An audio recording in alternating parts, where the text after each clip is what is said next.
Perasan tak? Zionis Israel ni, mereka ni tak ada perasaan ke? Duk bunuh orang tua, bunuh orang perempuan, bunuh budak-budak kecil. Tak ada perasaan ke?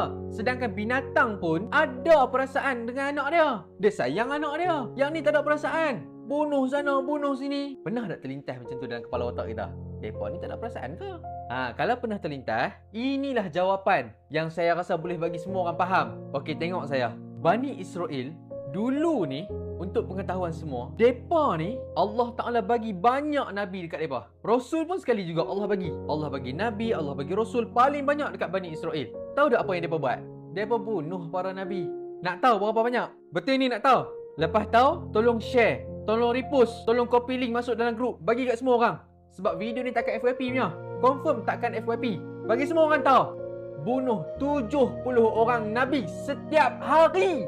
Setiap hari, geng. Dalam riwayat sebut, dahlah bunuh Nabi 70 orang setiap hari. Esok tu boleh buka pasar jual macam biasa. Mereka buat tak ada apa pun. Kalaulah Nabi mereka boleh buat macam tu, Nabi pesuruh Allah pun mereka boleh buat macam tu, tambah orang perempuan biasa je. Bukan Nabi pun. Budak kan? Aku senang lah. Tak ada perasaan langsung. Dekat Nabi pun mereka boleh buat. Boleh dapat? Sebab itulah, geng-geng ni, mereka tak ada perasaan langsung. Lebih teruk daripada binatang.